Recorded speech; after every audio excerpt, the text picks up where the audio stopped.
Un estado de shock no es algo que se produce únicamente cuando nos pasa algo malo, sino también cuando perdemos nuestra narrativa o nuestra historia, cuando nos desorientamos. Lo que nos mantiene orientados, alerta y a salvo del shock es nuestra historia.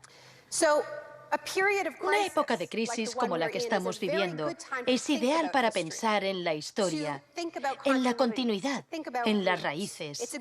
Es un buen momento para situarnos en la historia de la lucha humana.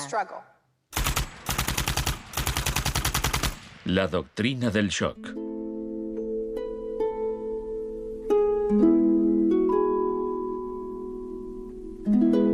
Todo empezó el 1 de junio de 1951, cuando representantes de agencias de inteligencia occidentales se reunieron en secreto con profesores universitarios en el Hotel Ritz-Carlton de Montreal. Como resultado de esta reunión, el ejército financió una investigación sobre el aislamiento sensorial en la Universidad de McGill. El aislamiento sensorial es una forma de producir una monotonía extrema. Provoca una reducción de la capacidad crítica, nubla la mente y el sujeto se queja de que ni siquiera puede fantasear. Y cuando un estudiante universitario no es capaz de fantasear, mal asunto. Mientras experimentábamos, empecé a creer que quizá algo que causara incomodidad o incluso dolor sería más tolerable que las condiciones de aislamiento que estudiábamos. Hebb decidió dejar de trabajar en la investigación.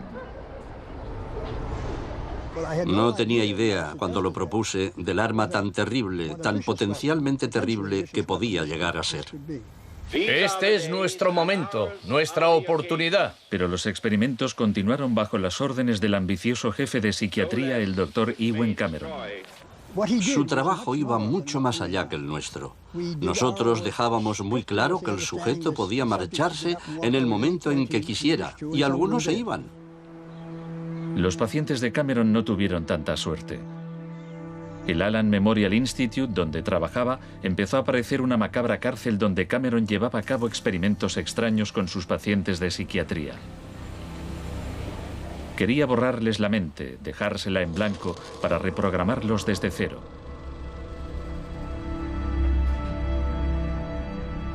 Janine Huart, una joven madre de 4 hijos, padecía una depresión posparto. Me entraban escalofríos cuando me decían, mañana te toca tratamiento de electrochoque. Me estremecía, me daba mucho miedo.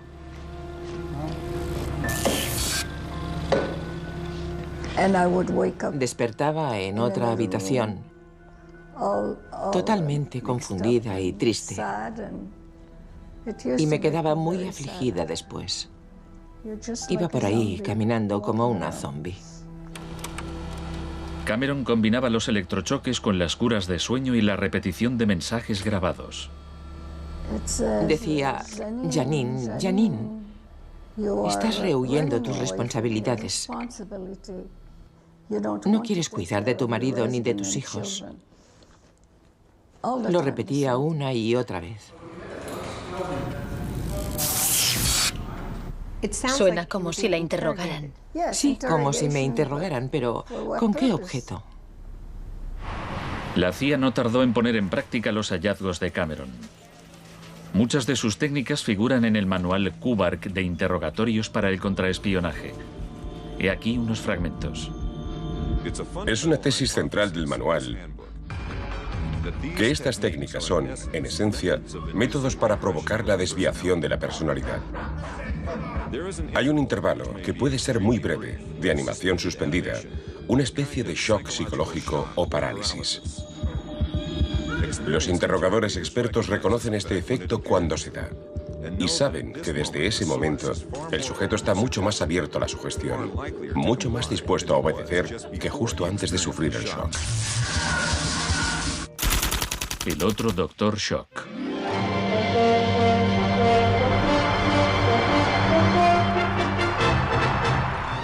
En la misma época en que Ewen Cameron realizaba sus experimentos en Montreal, un partidario de otro tipo de shock trabajaba no muy lejos de allí.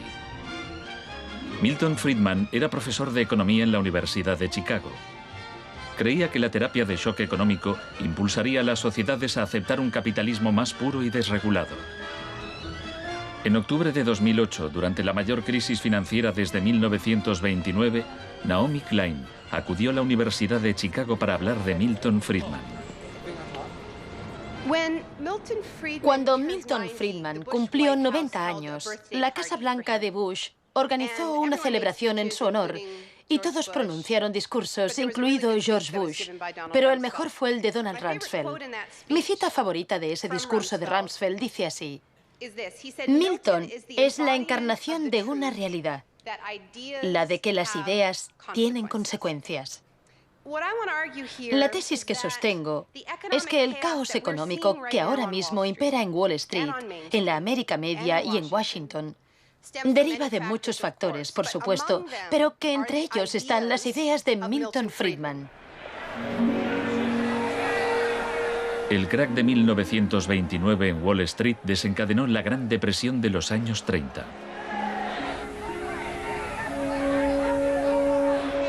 En la base de las tesis de Friedman estaba su oposición a la política del New Deal anunciada por el presidente Franklin Roosevelt en su discurso de investidura. Nuestra prioridad es conseguir que la gente tenga trabajo. No es un problema insoluble si lo abordamos de forma inteligente y con valentía. Quiero expresar mi firme creencia de que no debemos temer a nada, excepto al miedo en sí. Influido por el economista John Maynard Keynes, Roosevelt puso en marcha un programa de empleo público para que la gente volviera a trabajar. Hoy la depresión no es más que un vago recuerdo. Millones de hombres y mujeres han encontrado trabajo y por consiguiente seguridad y esperanza. No fue tan sencillo. La depresión duró hasta la Segunda Guerra Mundial, pero después el Plan Marshall generalizó el modelo regulador e intervencionista de Keynes en Europa.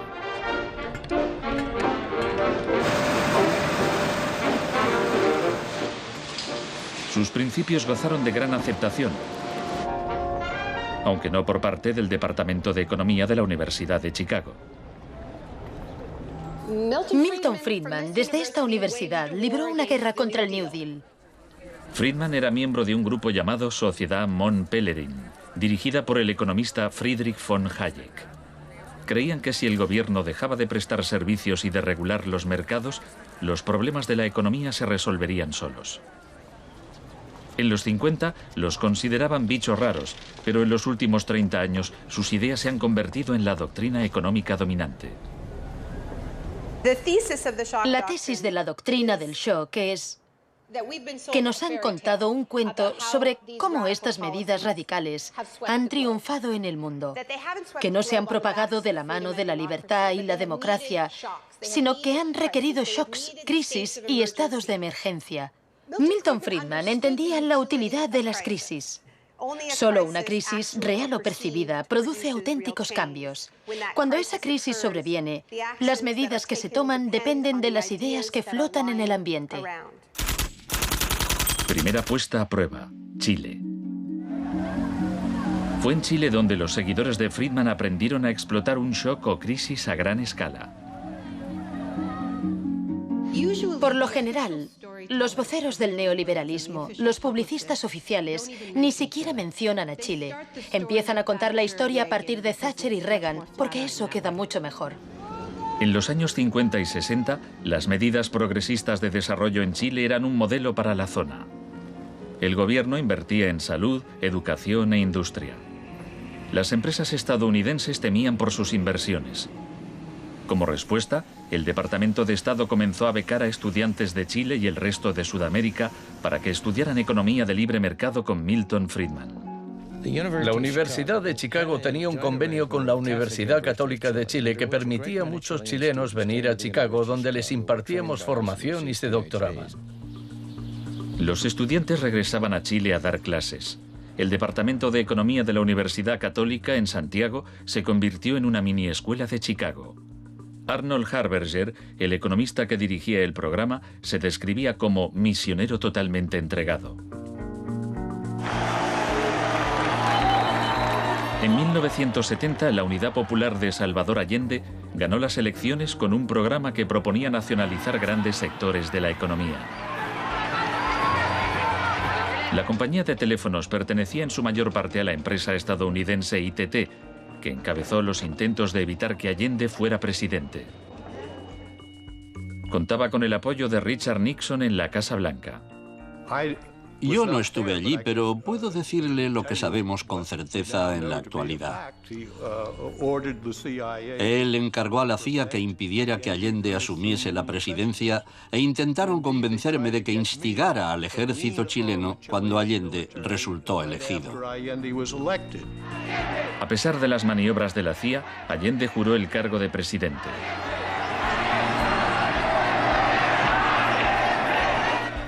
Richard Nixon ordenó al director de la CIA que hiciera gritar a la economía. El señor Nixon es presidente de Estados Unidos y yo soy presidente de Chile.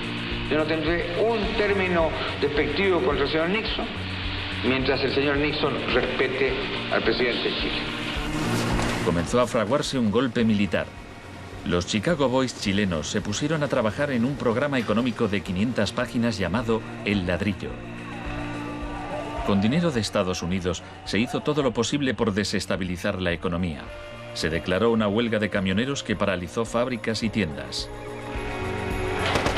Hubo un golpe de Estado fallido el 29 de junio de 1973. Después, el 11 de septiembre, bajo el mando del general Pinochet, el ejército asaltó el Palacio Presidencial. El shock de la guerra.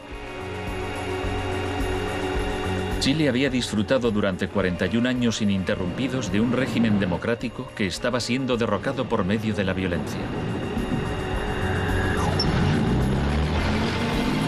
Para Pinochet y sus partidarios el golpe era una guerra, y desde luego estaba concebido para parecerlo. Fue el precursor chileno de la doctrina militar de shock y pavor.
Fuerzas Armadas y de Orden, solo bajo la inspiración patriótica de sacar al país del caos que en forma aguda lo estaba precipitando el gobierno marxista de Salvador Allende. Los Chicago Boys entregaron a Pinochet El Ladrillo, su plan económico.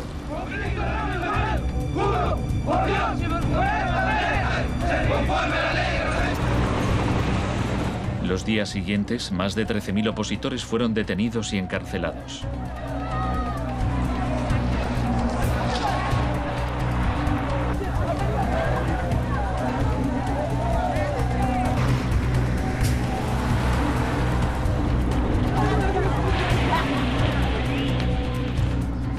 Recluyeron a miles de presos en el Estadio Nacional y a muchos los torturaron. El mundo fijó su mirada en Chile. ¿Cuántas personas? Como 10.000 hay.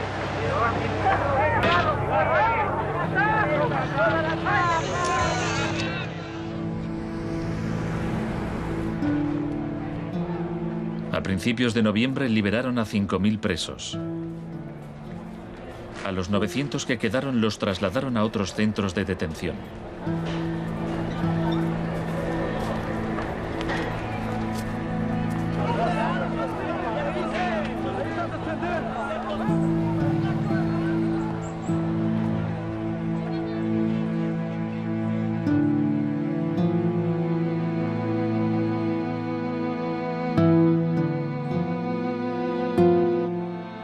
Menos de un mes después, la FIFA dejó a Chile jugar una eliminatoria para el Mundial de Fútbol en ese mismo estadio.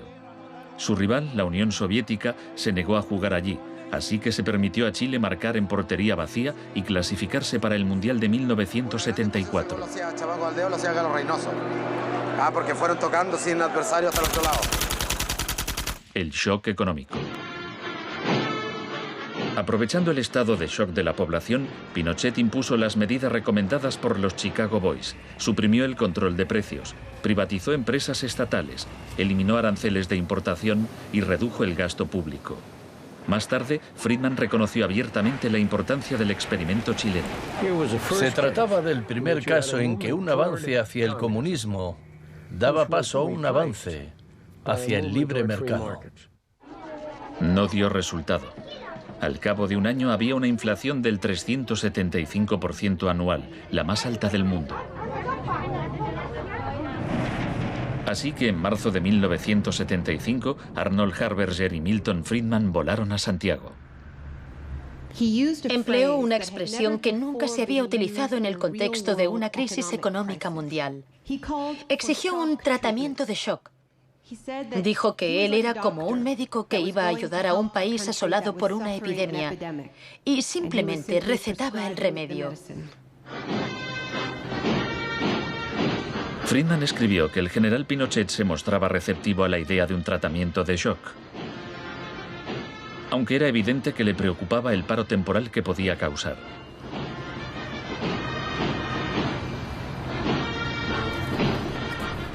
Pronto quedó claro que la política económica de Friedman favorecería a los ricos a costa de los pobres.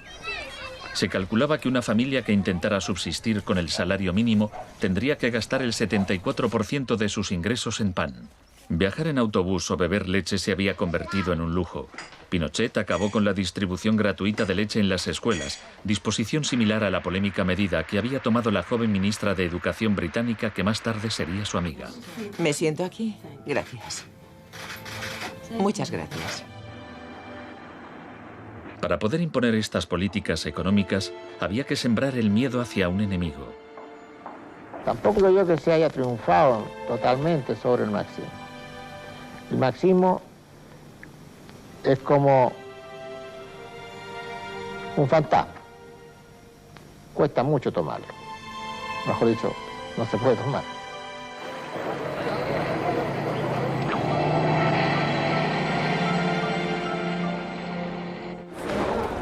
Según Friedman y Harberger, la economía de libre mercado era indisociable de la libertad y la democracia. Pero en Chile, donde sus ideas se estaban aplicando en el contexto de una dictadura militar, no era así. Muchos latinoamericanos veían una relación directa entre los shocks económicos que empobrecían a millones de personas y las torturas infligidas a quienes creían en una sociedad distinta. Orlando Letelier era uno de ellos. Letelier había sido embajador de Allende en Washington. Pasó un año en una de las cárceles de Pinochet antes de exiliarse en Estados Unidos. En 1976, Letelier escribió: el plan económico tenía que imponerse por la fuerza, y en Chile esto solo podía conseguirse por medio de miles de asesinatos, el establecimiento de campos de concentración por todo el país y el encarcelamiento de más de 100.000 personas en 3 años.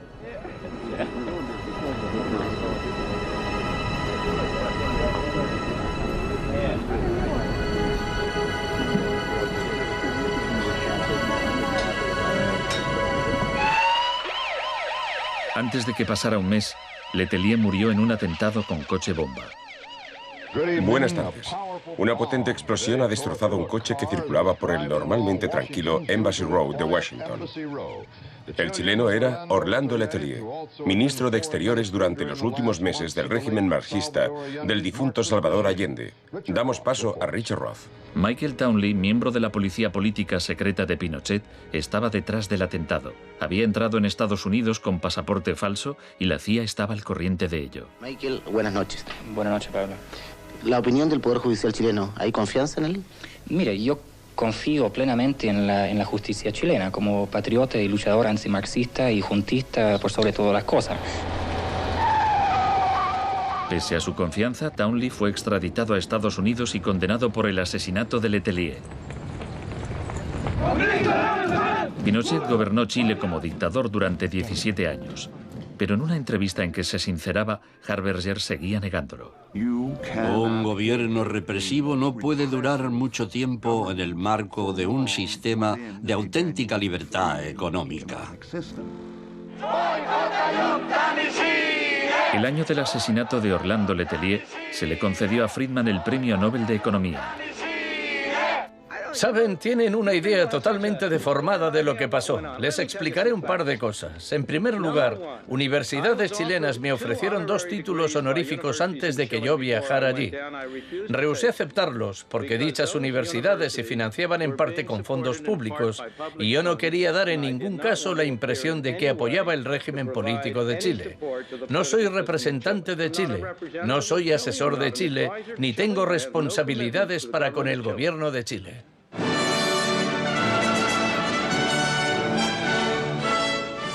Y ahora le cedo la palabra al profesor Milton Friedman. Friedman, vete a casa. Friedman, vete a casa.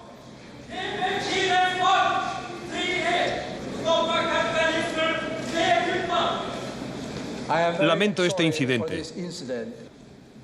Podría haber sido peor.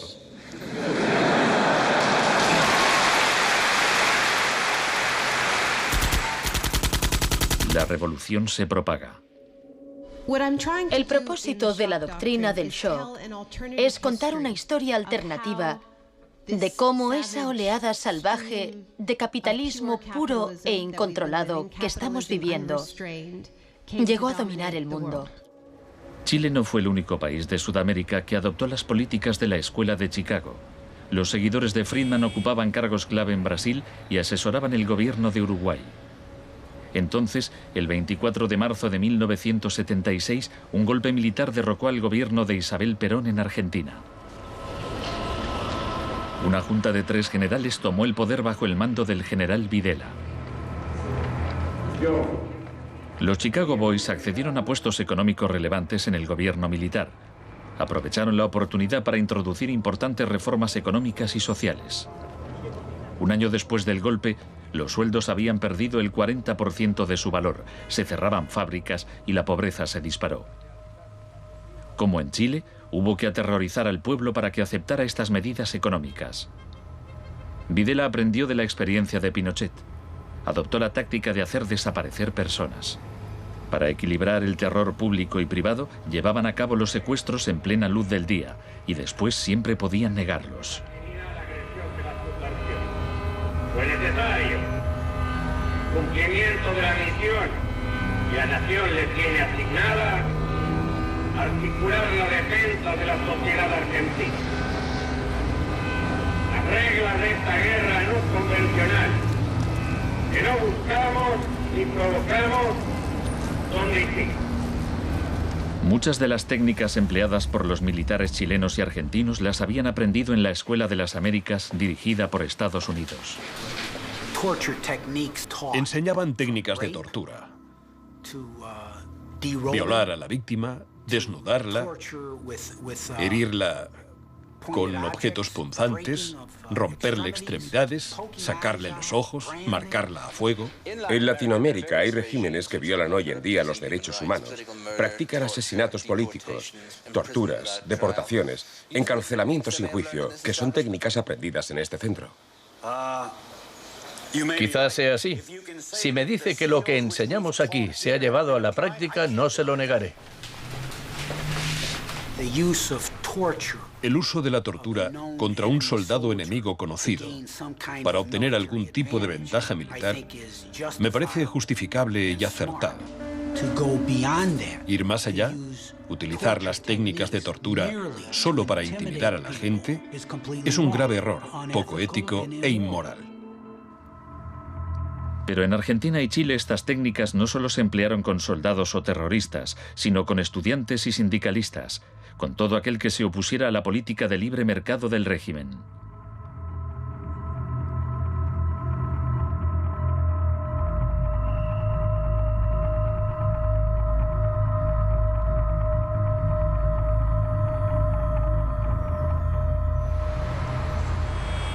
En 1978, la Junta de Argentina fue anfitriona del Mundial de Fútbol. La final se jugó en un estadio que estaba aproximadamente a 1 kilómetro del mayor centro de detención del país, donde había miles de presos en cámaras de tortura. Decir que con los goles, con el grito de gol, se tapaba la voz de los secuestrados, los gritos de los secuestrados, era una realidad.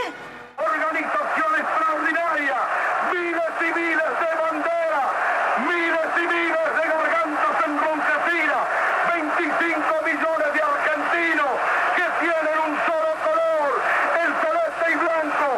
El fútbol ha hecho el milagro del país, de este maíz maravilloso que nos siguen atacando a aquellos que... Argentina llevó su régimen de terror un paso más lejos que Chile. Entre los desaparecidos había cientos de mujeres embarazadas a quienes les permitieron dar a luz antes de asesinarlas. De todas aquellas mujeres que estaban embarazadas, les permitieron tener a sus hijos para una vez que nacieran, sacárselos.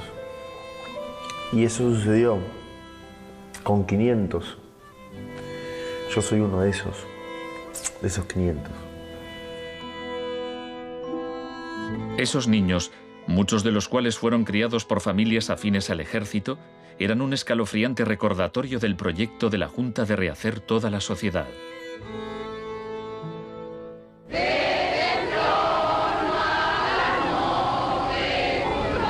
Cuando la Junta aún detentaba el poder, un grupo de madres y abuelas de desaparecidos empezaron a protestar en la Plaza de Mayo.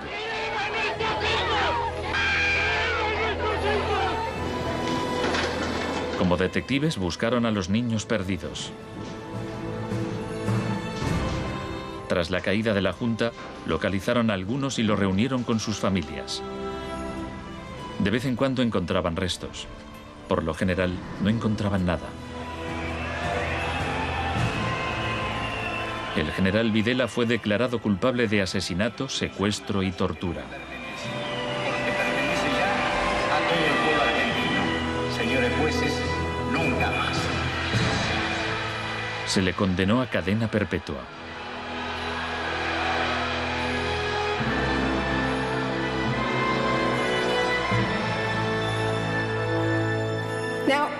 Estos primeros experimentos en Latinoamérica plantearon a Friedman y a sus acólitos un serio problema ideológico. Friedman había prometido que sus medidas no solo enriquecerían aún más a la élite, sino que crearían la sociedad más libre posible, que aquella era una guerra contra la tiranía, que el capitalismo y la libertad iban juntos. Sin embargo, vemos que en los 70 los únicos países que ponían en práctica esas ideas eran dictaduras militares. Nixon había dado todo su apoyo a la imposición de ese liberalismo brutal por parte de las dictaduras sudamericanas. En cambio, el caso de la política económica dentro de Estados Unidos, donde Nixon se estaba jugando la reelección, era harina de otro costal. La Escuela de Chicago y el mundo anglosajón. Friedman mantenía una relación cordial con Nixon. Varios de sus colegas y discípulos de la Escuela de Chicago obtuvieron cargos en el gobierno. Entre ellos Donald Rumsfeld. Con la ayuda de Dios. Enhorabuena. Gracias. En 1971, en plena depresión económica, Nixon dejó a un lado las ideas de Friedman e instauró una política de control de precios y salarios. Puso a Rumsfeld al cargo. Es en esencia una cuestión de oferta y demanda. Hace tiempo que me opongo al control de salarios y precios. Creo que implica la injerencia del gobierno en la libertad individual y me parece intolerable. La política keynesiana tuvo éxito y Nixon salió reelegido con una victoria aplastante. Fue un duro golpe para Friedman. Más tarde, en 1979, Margaret Thatcher fue elegida primera ministra en Gran Bretaña. Su gurú intelectual era el viejo mentor de Milton Friedman, Friedrich von Hayek. Poco más de un año después, Ronald Reagan ganó las elecciones presidenciales de Estados Unidos. Ahora, tanto Gran Bretaña como Estados Unidos estaban en manos de friedmanitas declarados.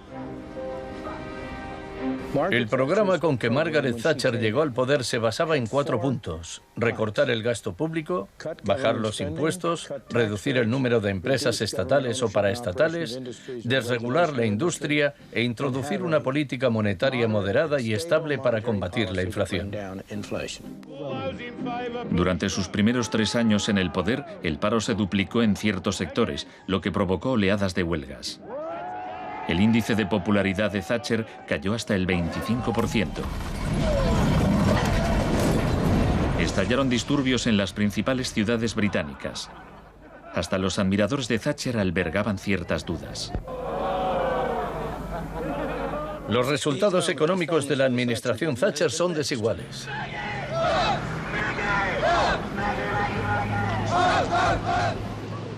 A quienes esperan ansiosos a que yo haga caso del eslogan favorito de los medios, dar vuelta atrás, solo puedo decirles una cosa: dad vuelta atrás vosotros si queréis. La dama no es partidaria de ello. Friedrich von Hayek instó a Thatcher a adoptar las políticas de shock económico de Pinochet. Ella replicó: en Gran Bretaña, con sus instituciones democráticas y su necesidad de un alto grado de consenso interno, algunas medidas tomadas en Chile son del todo inaceptables. La enorme impopularidad de Thatcher demostraba una vez más que el fundamentalismo del libre mercado era demasiado impopular y perjudicaba directamente a demasiada gente como para sobrevivir en un sistema democrático que requería el consentimiento de los gobernados, a diferencia de una dictadura militar. Lo que sacó a Thatcher del abismo y salvó finalmente el proyecto fue una crisis, la crisis suprema, de hecho, una guerra. Estamos aquí porque, por primera vez en muchos años, un territorio de soberanía británica ha sido invadido por un país extranjero.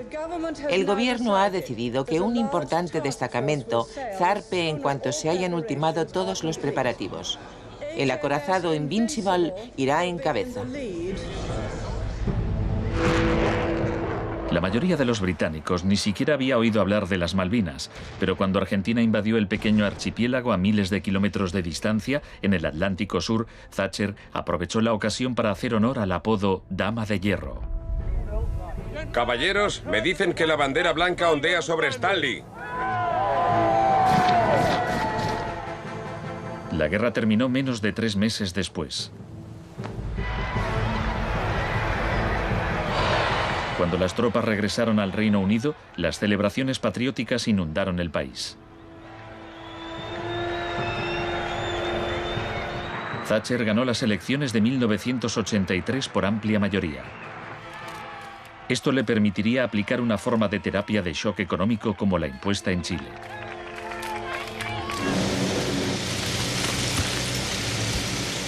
La organización de trabajadores más poderosa del país era el Sindicato Nacional de Mineros. Cuando la Junta Nacional del Carbón anunció el cierre de minas, los mineros declararon la huelga. Zonas del centro de Londres están paralizadas por miles de mineros y simpatizantes que se manifiestan por la ciudad en favor de la huelga de mineros, la más larga y feroz jamás vivida en Inglaterra desde 1926, así como la más costosa. La huelga duró casi un año. Thatcher empleó todos los medios a su disposición para acabar con el sindicato.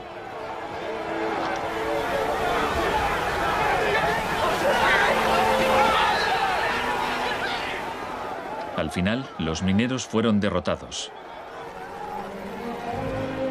Thatcher aprovechó esta victoria para implantar la revolución de la Escuela de Chicago en su país. Una serie de anuncios vistosos promocionaba un programa de privatizaciones masivas. Thatcher vendió la industria del acero, el agua, la electricidad, el gas, el teléfono, aerolíneas, el petróleo. Privatizó las viviendas públicas. Salieron a concurso los servicios municipales.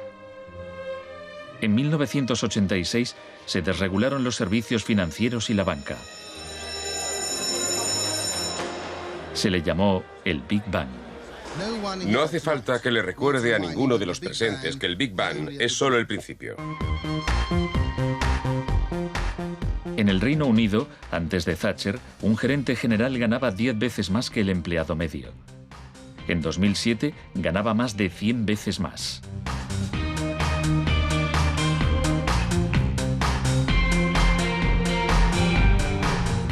En Estados Unidos, antes de Reagan, los gerentes generales ganaban 43 veces más que el empleado medio.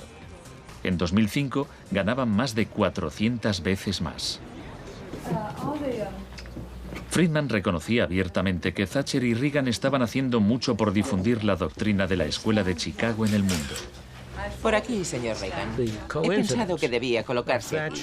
La coincidencia en el tiempo de los mandatos de Thatcher y Reagan fue sumamente importante para la aceptación pública en todo el mundo de un enfoque distinto de la política económica y monetaria. Muchas gracias. Voy a describirles un plan y una esperanza a largo plazo. Que el avance de la libertad y la democracia relegue al marxismo-leninismo al basurero de la historia, tal como ha hecho con otras tiranías que coartan la libertad e impiden que la gente se exprese. Más allá del telón de acero. Todos conocemos el cuento de hadas sobre la caída del comunismo. Occidente, con Reagan y Thatcher al mando, parecía tan próspero a los ojos de la gente del bloque comunista que ésta a su vez empezó a exigir medidas radicales de libre mercado. En realidad no sucedió así. Es cierto que quienes vivían oprimidos por el autoritarismo comunista querían la democracia de verdad y que querían poder ir a comprar tejanos y a comer Big Macs. Eso es cierto. Pero eso no significa que aspiraran al capitalismo salvaje con oligarcas descontrolados y sin protecciones sociales, que acabó por instaurarse en tantos países del bloque del Este que aún lo padecen hoy en día. Thatcher había hecho lo posible por socavar el poder de los sindicatos en el Reino Unido, pero en 1988 viajó a Polonia para ofrecerle su apoyo al sindicato Solidaridad. Se trata del proceso para pasar de donde están ahora a donde quieren estar. Como consecuencia de las huelgas en Polonia, se permitió a Solidaridad participar en las elecciones de junio de 1989, lo que a su vez desencadenó oleadas de manifestaciones en toda Europa del Este.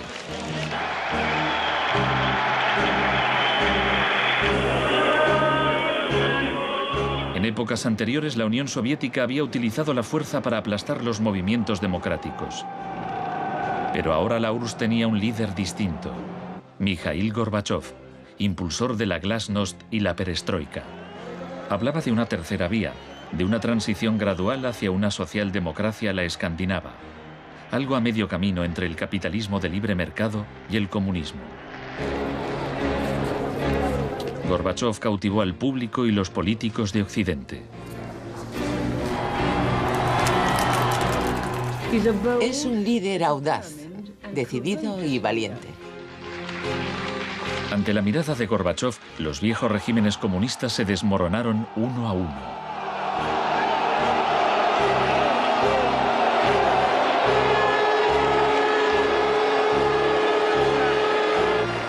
A finales de año, el símbolo más famoso de la división de Europa fue derribado.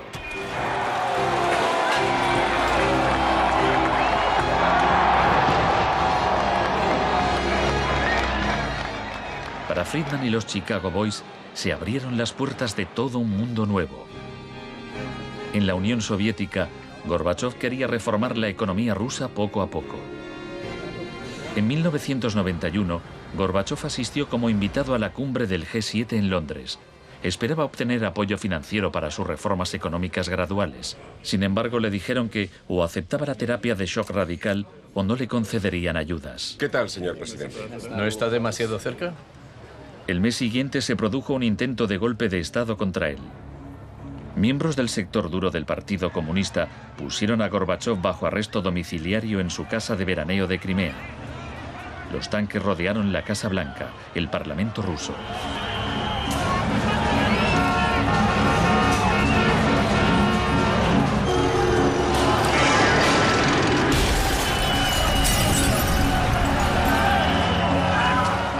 En el caos de los enfrentamientos callejeros, era evidente que, para reforzar su posición, el sector duro debía recurrir a la violencia.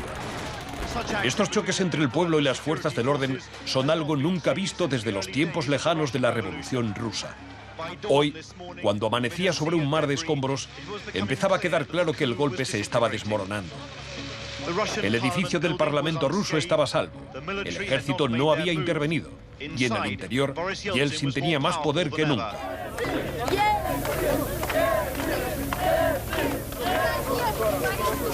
Fue un momento estelar para Yeltsin.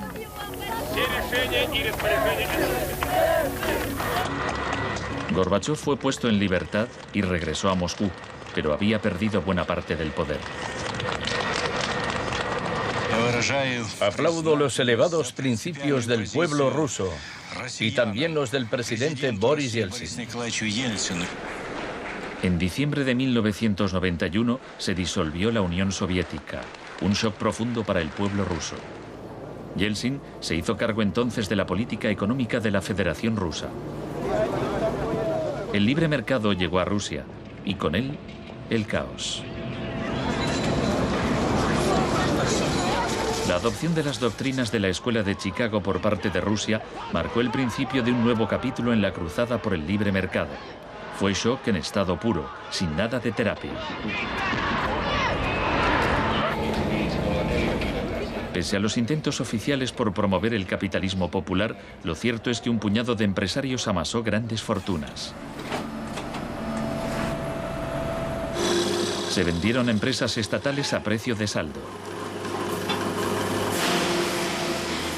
La prensa rusa apodó a los asesores de Yeltsin los Chicago Boys.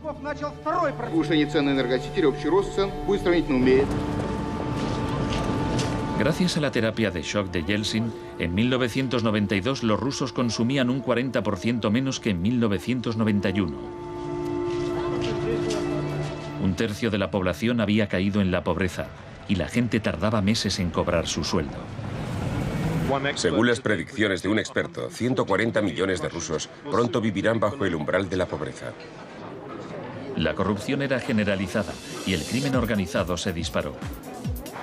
Moscú se convirtió en el nuevo salvaje oeste.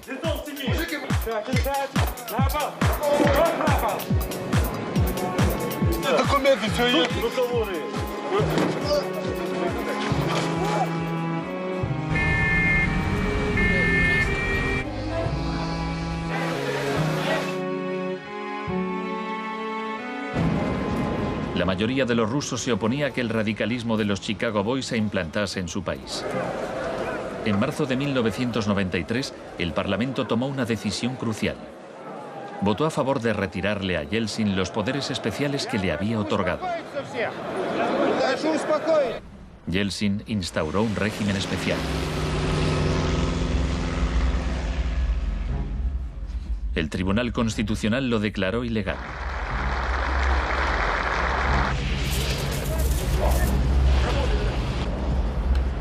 El 21 de septiembre, Yeltsin, al estilo Pinochet, disolvió el Parlamento. A partir de hoy quedan suspendidas las funciones legislativas, administrativas y de control del Parlamento de la Federación Rusa. Occidente puso su influencia al servicio de Yeltsin. Creemos que Boris Yeltsin es la mayor esperanza para la democracia en Rusia. 2 días después, el Parlamento votó a favor de destituir a Yeltsin por 636 votos a 2. Miles de partidarios del Parlamento se congregaron frente a la Casa Blanca e intentaron tomar la televisión.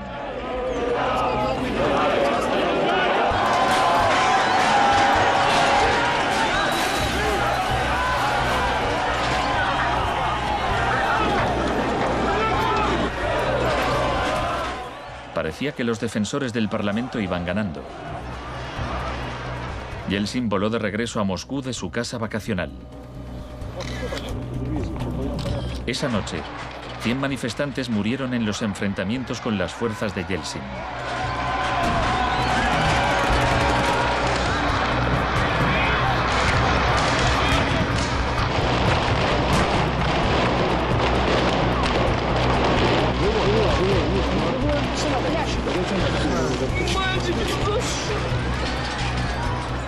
El 4 de octubre, Yeltsin ordenó al ejército que atacara la Casa Blanca y bombardeara el mismo edificio que él había defendido 2 años antes. ¿No lo entendéis? ¡Son asesinos!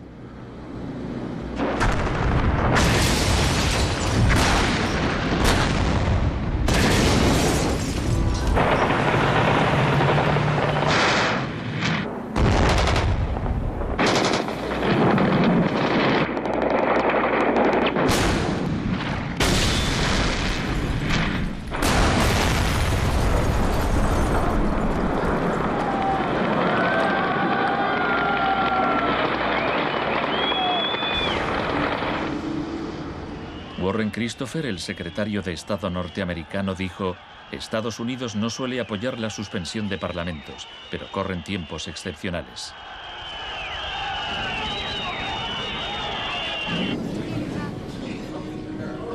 Yeltsin había conseguido el poder absoluto. Asesorado por sus Chicago Boys, practicó un capitalismo de amigotes. Se pusieron a la venta más industrias estatales, y así nació una nueva clase de empresarios multimillonarios con influencia política, los oligarcas. En 1998, el 80% de las granjas rusas estaba en quiebra y 70.000 fábricas estatales habían cerrado. En 8 años, el número de pobres había aumentado en 72 millones, mientras Moscú pasaba a ser la ciudad del mundo con más multimillonarios.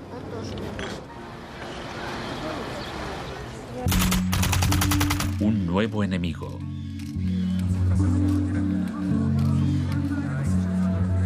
Buenas tardes, gracias por venir. Es un honor para mí anunciarles que voy a proponer a Donald Rumsfeld como secretario de Defensa. Estoy deseando servir de nuevo a mi país. Rumsfeld ya había sido secretario de Defensa en el gobierno de Gerald Ford.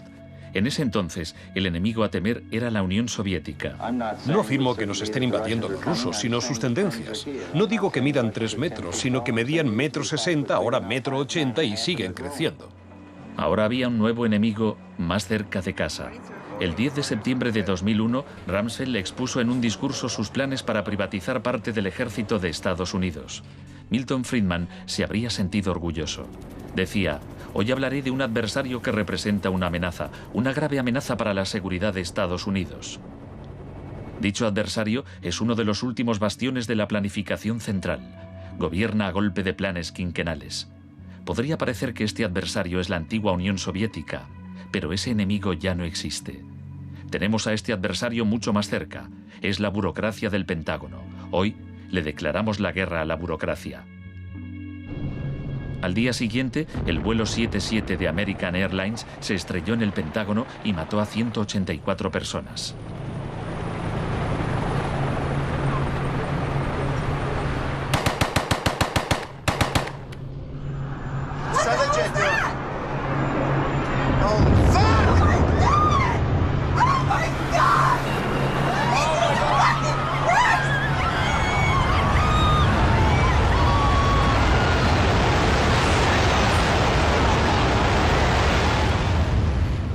Piensen en la sensación de la gente tras los atentados.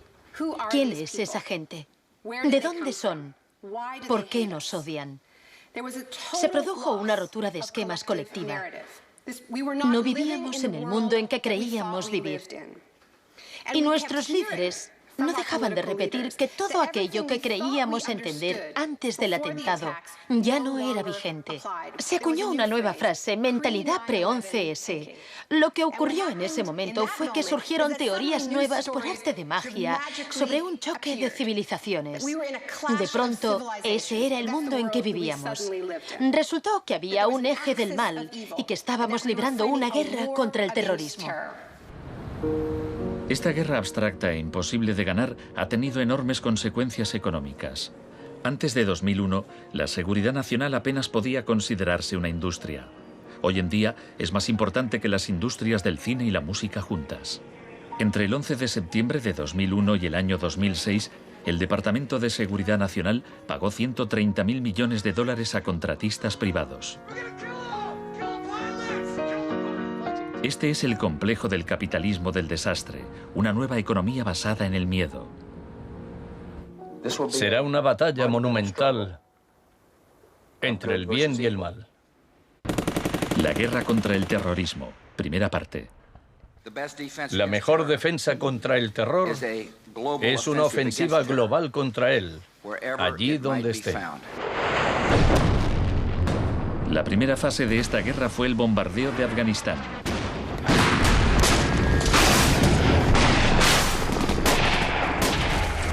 El gobierno talibán fue derrocado rápidamente. La posguerra resultó más complicada. Nuestra lucha contra el terrorismo empezó en Afganistán, pero no acaba allí. Buscamos sobre todo detenidos que nos sirvan para extraerles información.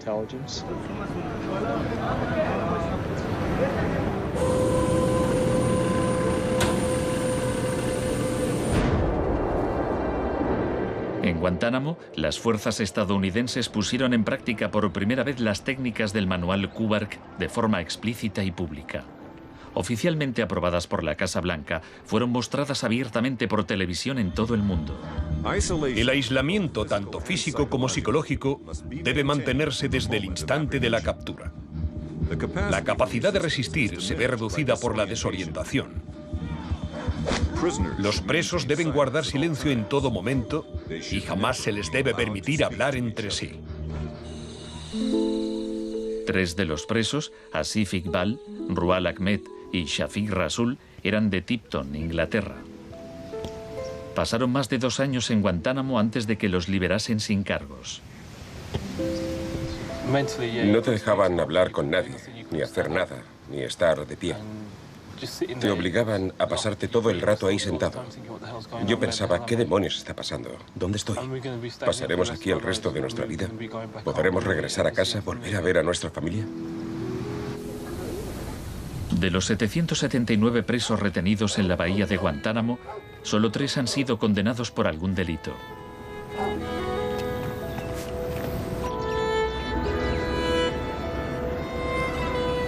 Lo único que sé a ciencia cierta es que son mala gente. Era un mensaje para todo el mundo, un mensaje muy claro. Esto es lo que te pasa si te interpones en nuestro camino. La guerra contra el terrorismo, segunda parte. La guerra contra el terrorismo no se libra contra un solo hombre o contra un solo país. Se alegaron muchas justificaciones para la invasión de Irak. Pero si Estados Unidos realmente hubiera querido invadir un país que presuntamente albergaba a líderes de Al-Qaeda, tenía armas nucleares y vendía tecnología nuclear a otros países, Pakistán habría sido la opción más obvia.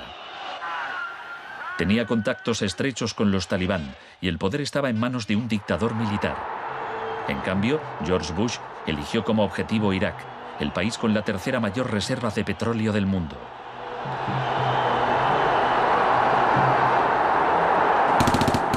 La guerra como tortura de masas. Los planes de guerra del Departamento de Defensa no son como los de la Guerra del Golfo. Están más en la línea de la invasión de Panamá de 1989. Según ha podido saber la CBS, se iniciará en el llamado Día A con A de ataques aéreos, ataques tan devastadores que hará que los soldados de Saddam no puedan ni quieran oponer resistencia. La idea es que el bombardeo sea tan intenso que produzca, en palabras textuales, shock y pavor. Si el Pentágono se ciña a su plan de guerra actual, en un día de marzo, la aviación y la armada lanzarán entre 300 y 400 misiles de crucero contra objetivos en Irak, más que en los 40 días que duró la primera guerra del Golfo. Será un ataque de una magnitud nunca antes vista, nunca antes prevista. Harlan Ullman es uno de los artífices del concepto shock y pavor, que consiste en lanzar un gran número de bombas guiadas de precisión. Esto produce un efecto inmediato, como el de las bombas nucleares de Hiroshima. No es cuestión de días o de semanas, sino de minutos.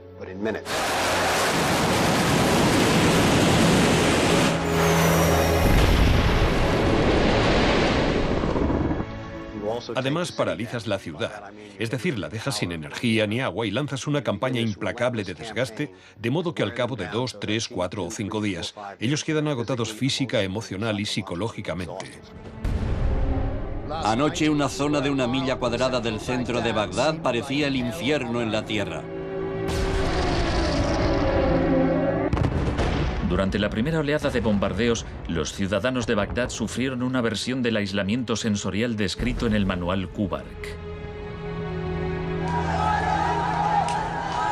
En el caos que siguió a la caída de Saddam Hussein, Estados Unidos hizo poco por impedir los saqueos.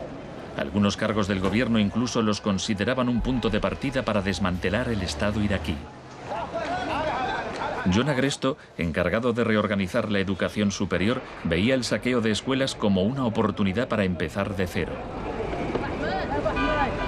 De hecho, antes de las sanciones, Irak tenía el mejor sistema educativo de la región y una tasa de alfabetización del 89%. En cambio, en Nuevo México, estado natal de Agresto, el 46% de los ciudadanos eran analfabetos funcionales.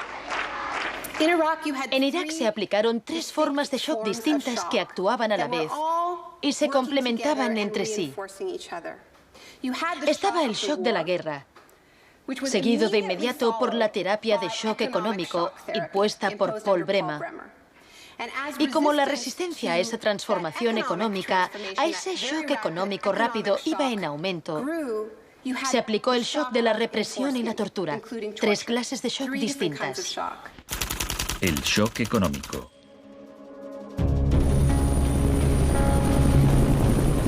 En mayo de 2003, Paul Bremer fue nombrado enviado presidencial de Estados Unidos a Irak.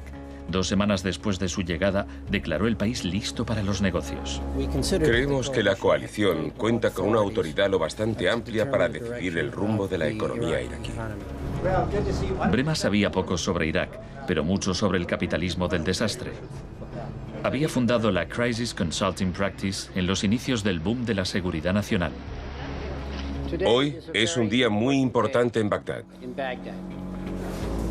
Bremer dedicó los primeros 4 meses a aprobar medidas clásicas de la Escuela de Chicago. Rumsfeld aseguraba que Irak tenía unas de las leyes fiscales y de inversión más avanzadas y atractivas del mundo libre.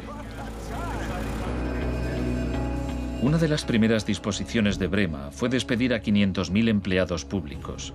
Se trataba en parte de un acto de desbaazificación, pero reducir el gobierno era también algo muy friedmanita. Se prometieron fondos para la reconstrucción. Nuestra inversión en el futuro de Afganistán e Irak es el mayor compromiso de estas características desde el Plan Marshall. En realidad, era justo lo contrario. Mientras que el fin del Plan Marshall era impulsar la industria europea, la ayuda a Irak se invirtió en empresas de Estados Unidos. Los pocos iraquíes que consiguieron empleo estaban al final de una serie de subcontratistas. Creative Associates se hizo con contratos por valor de $100 millones para esbozar el programa de estudios e imprimir libros de texto para el sistema educativo. La consultora en gestión y tecnología Bearing Point obtuvo contratos por valor de $240 millones para implantar un sistema de libre mercado en Irak. RTI, con sede en Carolina del Norte, logró contratos por $466 millones para asesorar sobre la instauración de la democracia en Irak. Y a Halliburton se le adjudicaron contratos de coste más incentivos por $20.000 millones. Parsons recibió $186 millones para construir 142 clínicas sanitarias. Solo se terminaron 6. El suministro básico de electricidad y agua apenas mejoró, pese a los miles de millones que se gastaron durante los primeros 4 años. Vamos a triunfar aquí y cuando lo consigamos habremos hecho algo importante, no solo para 25 millones de iraquíes, sino para favorecer los intereses occidentales en la región. Hasta los nuevos billetes iraquíes se imprimían en el extranjero. Les mostraré un ejemplo de estos billetes. Estados Unidos incluso llegó a pagar a empresas privadas para que supervisaran a las empresas privadas que habían logrado contratos.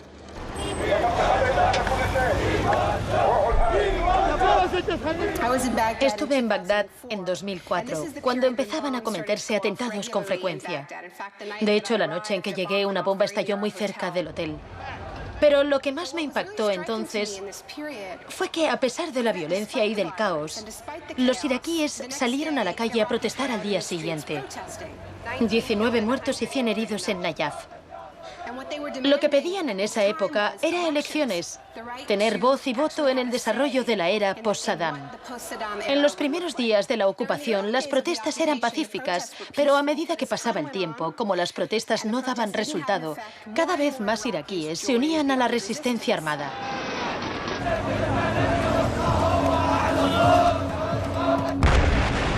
La violencia se descontroló.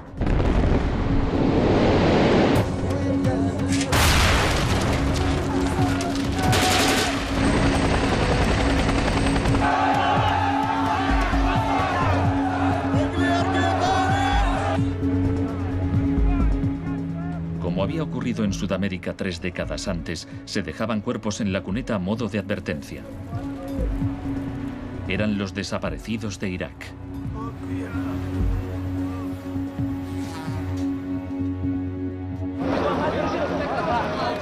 Se tomaron medidas extremadamente agresivas para aplastar a la oposición. El shock de la represión.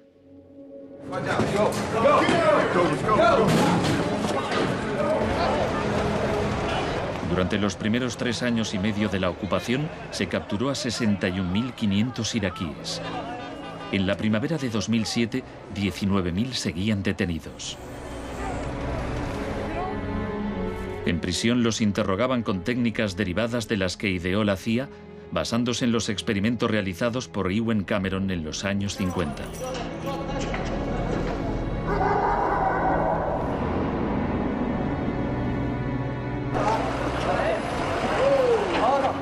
Según la Cruz Roja, altos cargos del ejército estadounidense admitieron que entre el 70 y el 90% de las detenciones en Irak fueron errores.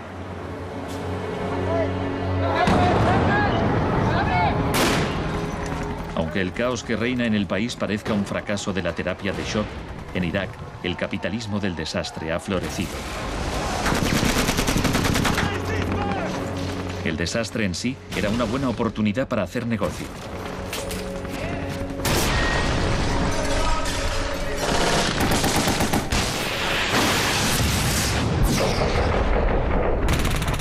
El negocio de la guerra.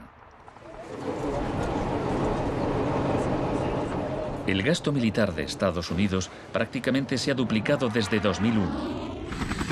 Se acerca a los 700.000 millones de dólares al año. Ya en 1961, el presidente Eisenhower, que no era precisamente de izquierdas, advirtió del peligro de un ejército demasiado poderoso. La conjunción de una estructura militar inmensa y de una gran industria de armamento es algo nuevo en la historia de Estados Unidos. Debemos precavernos contra una adquisición de influencia injustificada, deliberada o no, por parte del complejo industrial militar. No debemos permitir jamás que esa combinación suponga un riesgo para nuestras libertades o nuestros procesos democráticos. La guerra de Irak ha sido el conflicto más privatizado de la historia contemporánea. La zona verde de Bagdad es una versión extrema de lo que está pasando en todo el mundo. Se trata de una zona privada y segura, protegida del caos exterior.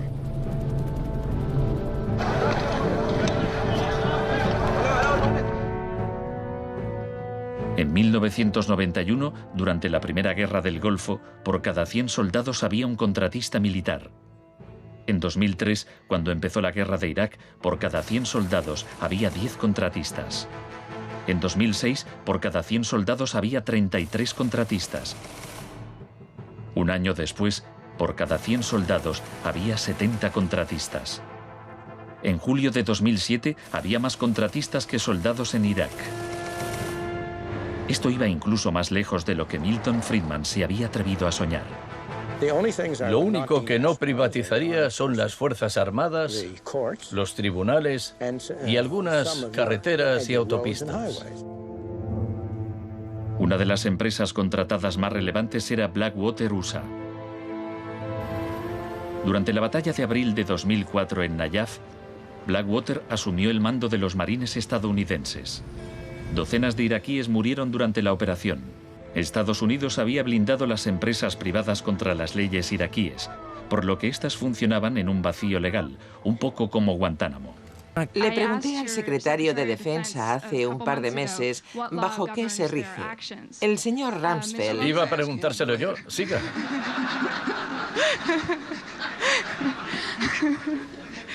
¡Socorro! Iba... Del mismo modo que la terapia de shock de Cameron dejaba a los pacientes confundidos y deshechos, los múltiples shocks infligidos a Irak redujeron al país a un estado de anarquía y violencia sectaria. En la época en que ejecutaron a Saddam, en 2006, morían 1000 iraquíes por semana.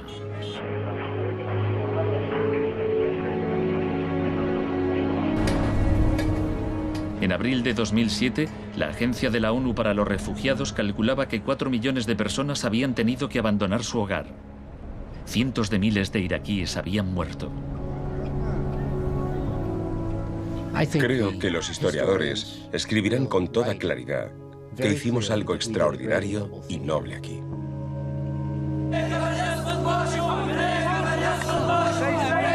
Esta es una manifestación contra el terrorismo americano. Los americanos arrestan y matan a mujeres y niños, insultan a los ancianos y matan a los jóvenes. América es terrorismo, América es terrorismo.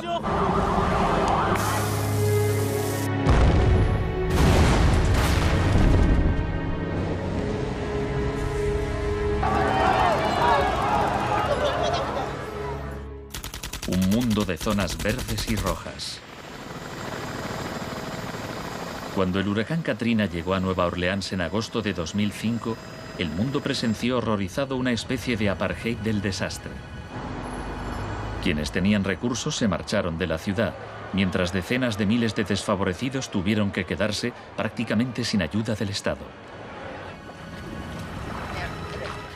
Fui a Nueva Orleans cuando la ciudad todavía estaba inundada y descubrí que lo que había visto en Irak se repetía, no en un periodo de posguerra, sino después de un terrible desastre natural. Milton Friedman murió en 2006. La última recomendación que hizo sobre política oficial aparece en un artículo que publicó en el Wall Street Journal 3 meses después del Katrina. Dice, la mayor parte de las escuelas de Nueva Orleans están en ruinas y también las casas de los alumnos. Los niños se han dispersado por todo el país. Es una tragedia y también una oportunidad para introducir reformas radicales en el sistema educativo. Proponía privatizar completamente los colegios de la ciudad. Era su canto del cisne.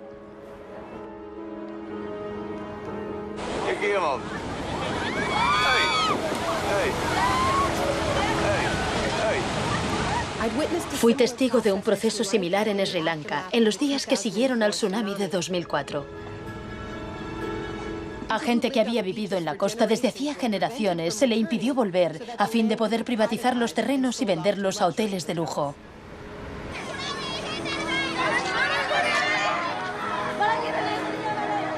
Justo a esto me refiero con la expresión doctrina del shock, al saqueo sistemático del sector público después de un desastre, cuando la gente está demasiado ocupada haciendo frente a la emergencia, a sus problemas diarios, para proteger sus intereses.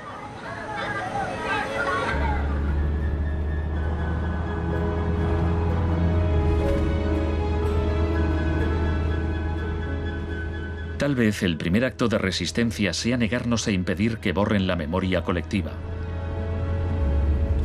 En 2008, Naomi Klein visitó Villa Grimaldi con Isabel Morel, viuda de Orlando Letelier. Villa Grimaldi es un monumento a la crueldad del régimen de Pinochet y a su posterior derrota. Villa Grimaldi fue el principal centro de tortura mientras se buscaba implementar la política de shock económico. Esta es la que tú señalas en el libro como las casas de uno por uno donde estaban los detenidos en Villa Grimaldi. No le tenía ningún cariño a Pinochet, pero considero que fue nuestro maestro en muchos sentidos. Aprendimos qué era el mal.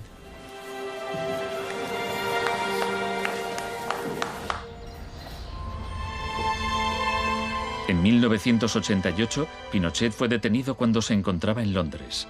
su vieja aliada, Margaret Thatcher, permaneció a su lado. Sé lo mucho que le debemos.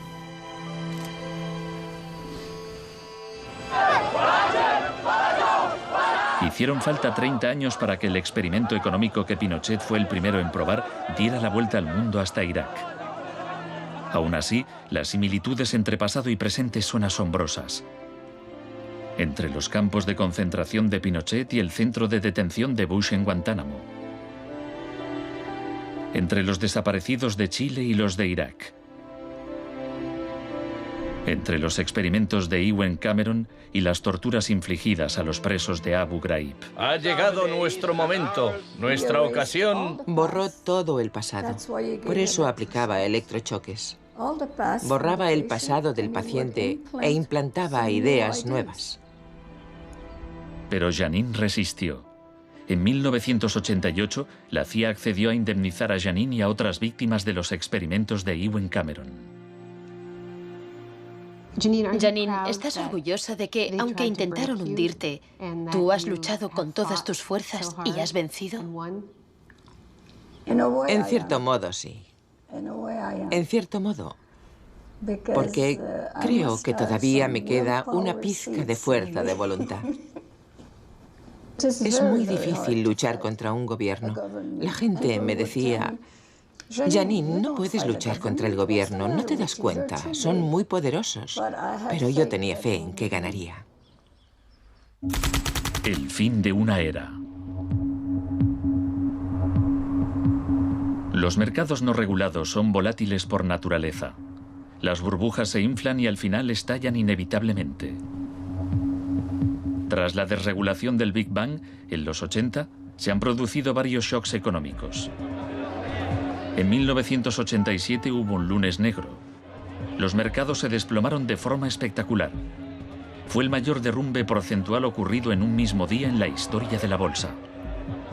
En 1992 hubo un miércoles negro cuando los especuladores de divisas hicieron fortunas apostando contra la libra. En 1997 estalló la crisis asiática. En un año, 600.000 millones de dólares se perdieron en las bolsas de Asia.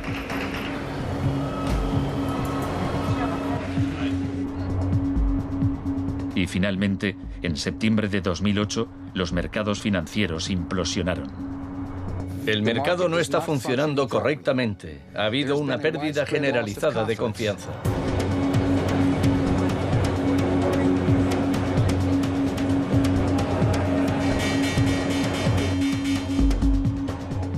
El 15 de septiembre, Lehman Brothers se acogió al capítulo 11 de la ley de quiebras. Solo una semana después, se anunció que los empleados de sus oficinas en Nueva York cobrarían 2.500 millones de dólares en primas. Se calcula que empresas de Wall Street pagaron 18.400 millones en primas el año del crack. Pese al torrente de retórica populista de quienes dicen plantar cara a los peces gordos y defender a los ciudadanos sencillos y no a Wall Street, nos encontramos ante una transferencia de riqueza de proporciones incalculables. Se está transfiriendo riqueza del sector público, de las manos del gobierno, que la ha recaudado de la gente de a pie en forma de impuestos, a manos de las empresas y los individuos más ricos del mundo. Huelga decir que son los mismos individuos y empresas responsables de la crisis. Nos encontramos en medio de un tsunami crediticio imprevisible. He encontrado un fallo cuyo alcance y duración ignoro, pero es algo que me tiene muy inquieto. En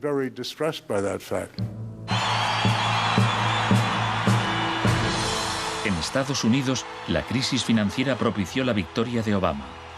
El país quería cambiar de rumbo. ¡Hola, Chicago!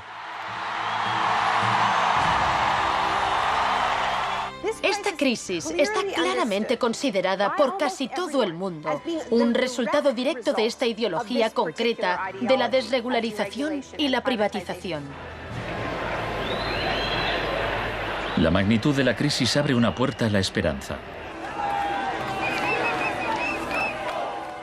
La doctrina del shock, como estrategia, solo funciona si no sabemos que existe. Lo que me parece más esperanzador de la crisis económica actual es que esta táctica se está desgastando, pues el factor sorpresa ha desaparecido. Los tenemos calados y ya no nos engañan. Nos estamos volviendo a prueba de shocks. La última vez que el mundo sufrió una crisis financiera tan grave como esta, la gente abrazó las medidas keynesianas del New Deal.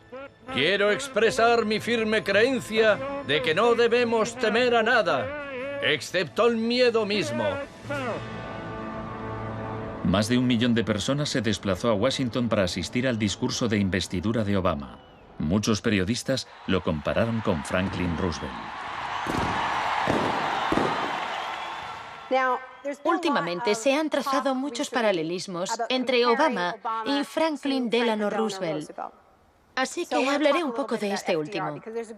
Les contaré una anécdota estupenda que podría ser inventada sobre cuando lo visitaban representantes de sindicatos u organizaciones progresistas y le proponían medidas nuevas y avanzadas para que las incluyese en el New Deal.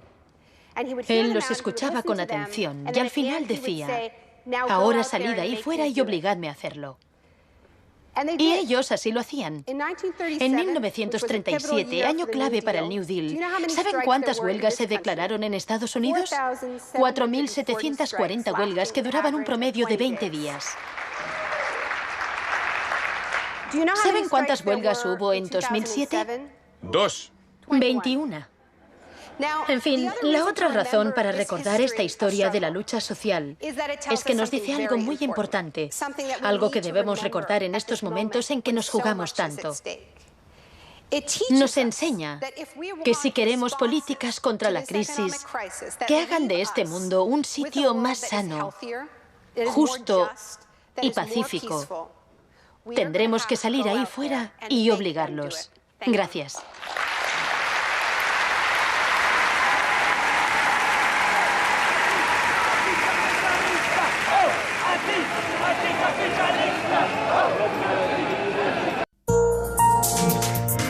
Volvemos en 2 minutos.